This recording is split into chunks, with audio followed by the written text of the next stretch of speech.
Welcome to the debate. Imagine you're walking down a dimly lit street in the dead of winter. The classic setup. Right, exactly. The air is so cold it bites at your lungs, you pull your coat tight, glance across the empty road, and suddenly the blood just freezes in your veins. Standing beneath the flickering glow of a street lamp, staring back at you, wearing the exact same clothes with the exact same face, is you. It is honestly the ultimate horror scenario. I mean, across cultures, this phenomenon is known as the doppelganger, right? It's a German word translating literally to double goer. And today we are unpacking the reality behind encountering one's own identical double. Yeah, the central question we are debating today is the actual nature of that horror. Are doppelgangers profound psychological manifestations that, force us to confront our darkest inner selves? Or are they, as I will argue, strictly biological, a terrifying but ultimately meaningless glitch in the brain's spatial mapping? Right. And I take the position that these encounters get their enduring power from deep, undeniable psychological truths. I'd argue they are a direct, visceral confrontation with our fractured egos and our repressed inner shadow. And I take the completely opposite position, that this phenomenon is just a purely physiological misfire. It's a highly specific neurological glitch known clinically as Heautoscopy, which, frankly, has just been misunderstood and romanticized by ancient folklore for centuries. Well, to truly grasp the power of the doppelganger, we have to look way past the surface-level jump scare. We need to examine what the double actually represents to the human mind. Okay. The terror isn't just about seeing a ghost, right? It is about the ultimate threat to the ego. So when you say threat to the ego, I'm assuming you're looking at this primarily through the lens of early psychoanalysis? Exactly. I root this deeply in Sigmund Freud's seminal essay, The Uncanny, or Das Unheimliche. Freud explained that the doppelganger shatters our most fundamental, comforting illusion, which is the belief in our unique, irreplaceable individuality. I mean, think about how human consciousness develops. From the moment we are born, we spend our entire lives building an identity based on the premise that we are singular. We draw a really strict boundary between me and the rest of the world. We are one of one. Right, the fundamental assumption of existence. Exactly. But if there is another you walking around out there, moving as you move, wearing your face, that boundary completely collapses. Who are you? You're a copy. Yes, you are suddenly replaceable. So the true terror here isn't supernatural at all. It is entirely psychological. It's the absolute dread of facing ourselves without the protective masks we wear for society. The doppelganger strips all that away and reveals that the monster you fear most is literally just your own reflection. I mean, I completely understand why that narrative has held such sway over our culture. It makes for incredible literature. It does. But when we transition from the realm of folklore and psychoanalysis into the sterile, illuminated environment of a modern neurology lab, the story becomes far more empirical. And honestly, I think it becomes far more fascinating. Wait, you think the clinical explanation is more fascinating than a fundamental reckoning with the self? Oh, absolutely, because it reveals the hidden machinery of our reality. Science doesn't point to existential reckonings here. It points directly to a measurable physical failure in a specific region of the brain called the temporal parietal junction, or the TPJ. Okay, let's break that down for the listener. What exactly is the temporal parietal junction joining together? Right, so it is this remarkable piece of biological hardware that sits roughly near the top and side of your brain. Its primary job is to integrate signals from your various senses. Like vision and balance? Exactly. It takes your vision, your vestibular system, and your proprioception, and it weaves them all together to map exactly where your body exists in physical space. Let's quickly define those terms because they are crucial to your argument. The vestibular system is essentially your inner ear, correct? It handles balance. Yes, it tells your brain which way is up and how your head is moving. And proprioception, which is really just a clinical term for your brain's invisible 3D map of your muscles and joints. Right. Like if you close your eyes right now and touch your nose, you can do it perfectly because of proprioception. Your brain always knows where your body parts are. So the TPJ basically takes the visual of the room, the balance from the ear, and the 3D body map and just merges them all into one experience. Exactly. Think of the TPJ like the brain's internal GPS system. Your vision is the satellite signal, and your inner ear and proprioception are the car's internal compass. Okay, I'm with you. Most of the time, they sync up perfectly and the GPS shows you exactly where you are on the map. But what happens when the satellite data fundamentally mismatches the internal compass? Well, the GPS glitches out. Right. The GPS panics and suddenly draws a second car on the map, like a block away. That is exactly what happens in the brain. When the TPJ fails to synchronize visual processing with sensory input, it literally ejects your own body map outside of yourself. Wow. Yeah, you hallucinate your own spatial coordinates. I know you're referencing the work of Swiss neuroscientist Olaf Blanke here. Let's talk about how he actually proved this in a lab. Yeah, Blanke essentially solved this mystery in real time. He was working with a patient who was undergoing brain mapping for epilepsy. He discovered that by applying minor, highly targeted electrical stimulation to the patient's left TPJ, he could instantly and reliably induce the illusion of a shadow person.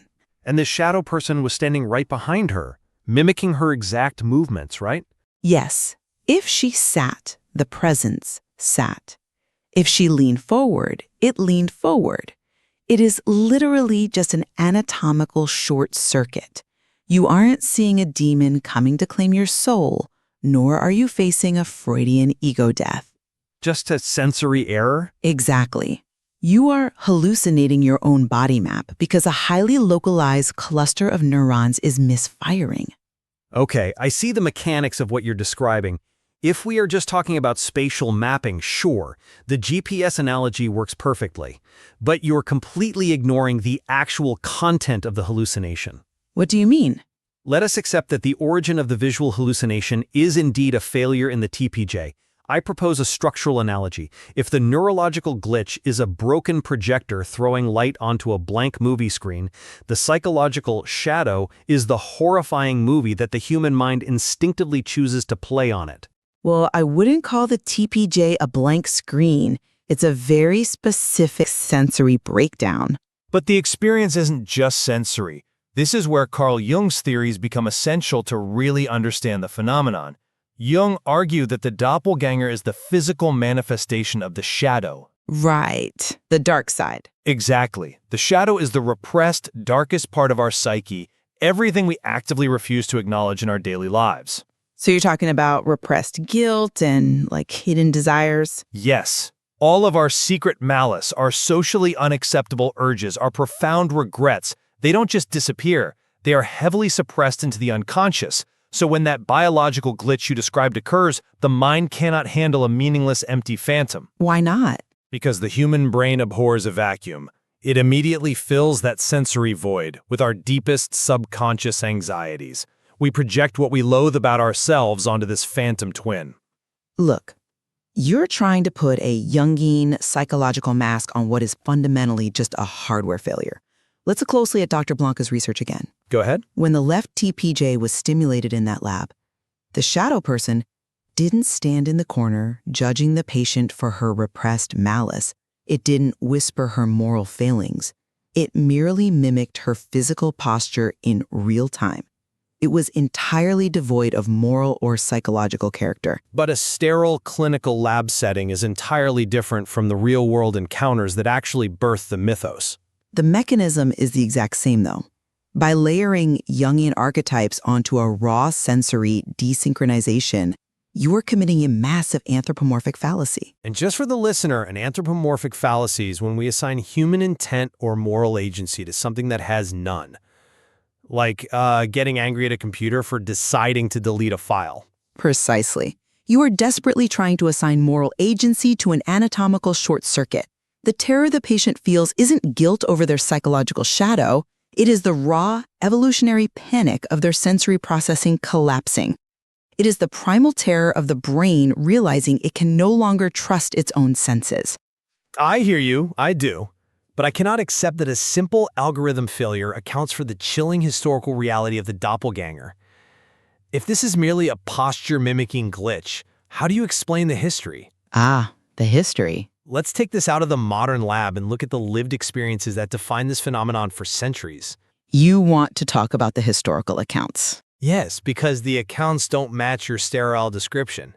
In European folklore, seeing your double doesn't just mean your spatial mapping is off. It is the ultimate omen. It means your death is imminent. The omen of death. Right. The mythos warns that the universe literally only has room for one of you in the physical realm, and history is littered with accounts that seem to validate this prophetic doom. Well, the operative word there being seem. Let me paint the picture first. Take Queen Elizabeth I. Shortly before her death, she was reportedly walking through her chambers and saw her own corpse lying on her bed, pale, decaying, and staring back at her. A famous story. Or consider the iconic romantic poet Percy Bysshe Shelley. While staying in Italy, he allegedly walked out onto a terrace and met his own weeping doppelganger. And this is exactly where the accounts always take on a very theatrical quality. But it wasn't just theatrical. The double didn't just stand there and silently mimic his posture like Blanky's patient. The double spoke to him. It asked a profound existential question. How long do you mean to be content? Weeks later, Shelley drowned in a sudden storm at sea. These are not simple silent shadows. These are profound, prophetic interactions. How can a simple spatial glitch in the TPJ account for an apparition that speaks philosophical doom just days before a tragic death? I mean, that is exactly the mystery that makes this topic so compelling, isn't it? If you're listening to this, you're probably thinking that a brain glitch is terrifying enough without adding a weeping, talking ghost to the mix. Right, it's a lot. But I would argue that those historical accounts actually prove the biological reality, rather than the supernatural one. Wait, how does a prophetic ghost prove a biological misfire? Because the plot twist here is that the omen of death isn't a curse from the universe. It is a very real terminal medical symptom. The folklore of the doppelganger being an omen of imminent death aligns absolutely perfectly with modern medical science. You're saying the hallucination itself was the symptom of what killed them? Exactly. A vivid hallucination of a doppelganger, particularly one accompanied by severe auditory hallucinations like a voice speaking to you and massive emotional distress like weeping, is frequently an early acute symptom of a catastrophic neurological collapse. Oh, wow. We are talking about a severe brain tumor, a massive epileptic event, or a vascular lesion pressing heavily on the temporal and parietal lobes. So you are basically diagnosing Queen Elizabeth and Percy Shelley centuries after the fact. I am looking at the graphology. Queen Elizabeth and Percy Shelley were not receiving prophecies. Death or severe illness was truly imminent for them, but it was due to fatal underlying pathology. So the glitch and the death share a cause. Yes, the tumor or lesion causing the brain to misfire and project a double was the exact same underlying condition that led to their physical demise shortly after. But wait, hold on. A lesion pressing on the TPJ explains seeing a body double, sure. How does it explain the double actually speaking to Shelley? How does it explain Queen Elizabeth seeing herself decaying? That goes way beyond a spatial mapping error. Because these lesions rarely restrict themselves to just the TPJ. When you have a severe issue in that region, it often triggers temporal lobe epilepsy, or TLE. Okay. The temporal lobe is heavily involved in processing emotions, language, and meaning. Seizures in this area are infamous for producing hyperreligiosity, feelings of profound existential dread, and highly complex auditory hallucinations. So the feeling of doom is chemically induced. Yes, the brain is flooded with a sense of profound significance and dread. So when Shelley's brain misfired, it didn't just project his image. The temporal lobe seizure generated the voice and the overwhelming feeling of philosophical doom. Wow. The folklore correctly identified the pattern, right? You see the double and then you die, but it entirely misunderstood the causality. It wasn't a supernatural omen. It was a terminal medical symptom masking itself as a ghost. Okay, that is a remarkably clean clinical explanation. But I have to say, it drastically underestimates the human element in the equation. How so? Even if I grant you that a brain tumor or a vascular lesion triggers the physiological event, even if the spark is entirely pathological, the way the human mind processes that event is what creates the doppelganger myth. The brain is just interpreting corrupted data, though. But it interprets it narratively. The mind doesn't just register a spatial glitch and a burst of auditory static and remain passive. It actively crafts a narrative. I mean, sure, the brain tries to make sense of things. Let's look at Shelley's case again. The hallucination spoke directly to his own deep-seated anxieties about his life, his art, and his legacy. How long do you mean to be content? That is the mind making deep meaning out of neurological chaos. You see meaning making. I see a brain desperately struggling to rationalize its own breakdown. Exactly. But the fact that it rationalizes it in that specific way shows how deeply wired we are to find psychological resonance in our mortality. When the brain breaks down, it doesn't show us a computer's blue screen of death. No, it doesn't. It creates a monster wearing our own face. It weaves our existential dread, our regrets, and our fears into the hallucination. The creation of the second self narrative proves that our psychology fundamentally dictates our reality, even when the hardware is failing. But the creation of that narrative is precisely a symptom of a lack of understanding. And I don't mean that pejoratively at all. Ancient humans and even 19th century poets simply lacked the scientific tools. They didn't have MRI machines. Right, they had folklore. They didn't have electroencephalograms to measure brainwaves. So you think the myth is just a placeholder for an MRI? Essentially, yes. When their brains misfired, when the delicate integration of their vestibular and visual systems collapsed and they were flooded with seizure-induced dread, they experienced unexplainable, reality-breaking terror. Yeah, I'd say that's terrifying. And they did what humans always do when faced with a void of understanding. They crafted a myth to plug the hole. They invented the omen of death and the dark mirror to cope with the sheer randomness of the event. You think finding meaning in it was just a coping mechanism? Absolutely. Because the biological reality is infinitely more terrifying than the ghost story. The reality is that we are incredibly fragile biological machines. Our entire sense of self, our entire perception of reality is completely dependent on a delicate, invisible synchronization of electrical impulses. It's precarious. Very. A tiny lesion, a microscopic clump of abnormal cells, can instantly shatter your reality, project your body into the room, and flood you with doom. We don't need to dress that up in Jungian poetry. The raw reality of our mechanical vulnerability is the true horror here. Well, we have definitely unpacked incredibly different frameworks today, but as we draw this discussion to a close, my position remains that the doppelganger is far more than a simple mechanical failure. Whether triggered by stress, exhaustion, or yes, even a neurological lesion, it remains the ultimate psychological mirror. Even if the trigger is a tumor? Especially then, because the form, the double takes, and the terror it inspires are deeply rooted in our repressed selves and our perpetual struggle with individuality. When the brain forces us to hallucinate, it manifests our deepest psychological vulnerabilities. It forces us to look directly at the parts of ourselves we spend our lives trying to hide. And my position remains that the doppelganger is a fascinating, though undoubtedly horrifying, failure of the temporal parietal junction. It inadvertently signals a biological collapse, transforming a localized misfire of sensory integration into a vivid hallucination. Not a mystical omen, then?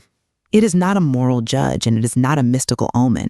It is a stark reminder of our physiological fragility and how completely our perception of reality depends on the flawless operation of our neurological hardware. Yet, despite our totally opposing views on the origin of the phenomenon, I believe we have actually arrived at a point of deep convergence today. We both agree on one chilling reality. The magic isn't in the paranormal. No, it certainly isn't. I mean, the supernatural explanation is almost comforting compared to the truth. Right. The true horror is that the human mind itself possesses the immense, terrifying power to conjure our worst nightmares. Whether it is a healthy mind buckling under the weight of psychological repression or a diseased mind corrupting its own sensory data, the mind can trap us in a waking horror movie. It can force us to look directly into the eyes of our own mortality. Exactly. Whether you view that manifestation through the lens of a Jungian shadow confronting the ego, or through the lens of a highly advanced neurological system breaking down and misinterpreting a seizure, the end result is exactly the same. It is. The terror is generated entirely from within. There are no ghosts outside of us. We are the haunted house. Which means there is so much more to explore regarding how our minds construct the reality we live in, and how delicate the balance of our consciousness truly is. We highly encourage you to delve further into the source material that inspired this discussion. Yes, definitely. Read Freud's The Uncanny to understand the psychological dread of the double. Look into Dr. Olaf Blanke's neuroscientific mappings of the TPJ. The answers to these mysteries are waiting there, suspended delicately between philosophy and anatomy. Indeed. The human brain is a master illusionist. It creates the seamless experience of reality we enjoy every single day. But sometimes when the machinery slips, the illusion it chooses to cast is the self. So the next time you find yourself walking down a dimly lit street in the dead of winter, when the cold air bites at your lungs, and you glance across the empty road, you are left to ponder. If you see yourself staring back, is the ghost you fear a psychological shadow of your own making, or simply a ghost in the biological machine?